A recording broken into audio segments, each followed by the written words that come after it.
So, you have kids. Yes. I know. Do you like them? What? Yeah, I like one of them, let's be honest. That's probably better than a lot of people. I mean, you know what?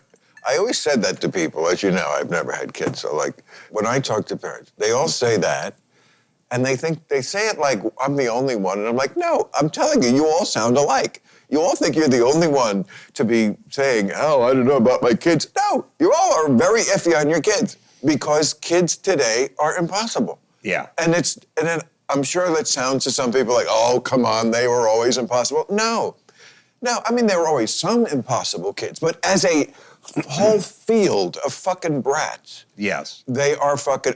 Well, because... It's like, yes. Well, no, I'll tell you what it is.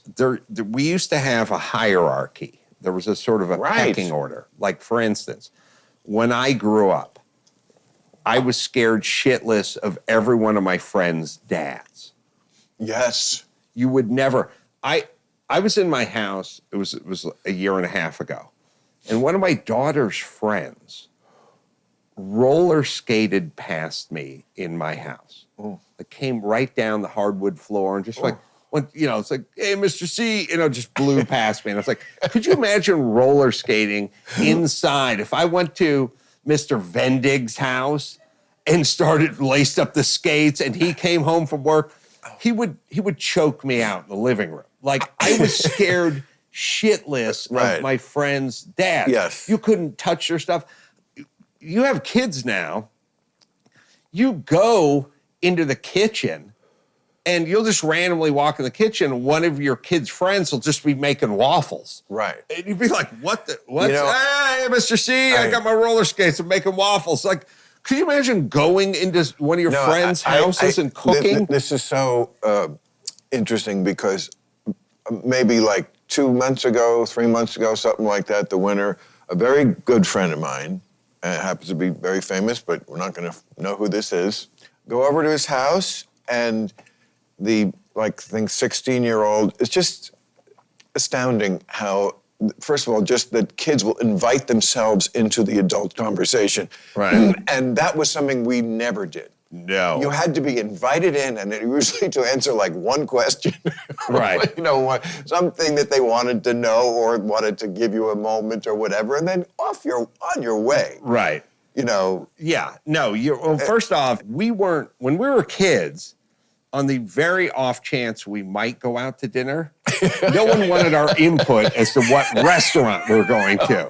You know what I mean? Not. Like, so now... Right. The conversations are like, we're going out, we're going to the restaurant. I don't want Mexican food. And you're like, what? And then but we've empowered them, essentially weaponized them. Yes. You know what I mean? So we're like, what kind of food do you want, honey? I want Greek food. Well, I had Greek for lunch. Well, I want Thai food. It's like, we didn't get a vote. First off, you're going out to dinner, you're fucking lucky, zip it. That's how it was when we were growing up. But you did it to yourselves. That's all I can say to parents. We and society. You are society. What do you mean? They're your kids. You can bring them up any way you want. No. But you can't bring them up any way you want because the prevailing winds. Whitney Houston started singing about children are our future, and we all were fucked. Yeah, you're right. Yeah, it's like, let's just... But as a collective, you parents fucked it up. Yes. And I always think you fucked it up doubly because you fucked your kids up by blowing smoke up their ass, and you fucked your life up. Because now your life is all this, having to negotiate with a child for what restaurant you're going to go to. Let's not forget, that is astoundingly, I don't know why I'm so mad. You missed a key component of it. I'm angry for you. You missed a component. That's how fucking bad this is. You missed a key component of this, which does affect you, which is you fucked up the kids, you fucked up your own life, and you fucked up society. Because you have to hire these little fuckers when they're 22, and they're taking me days left and right. You're so right. So it's more global than you think, and it does affect you. Yes, it sure does.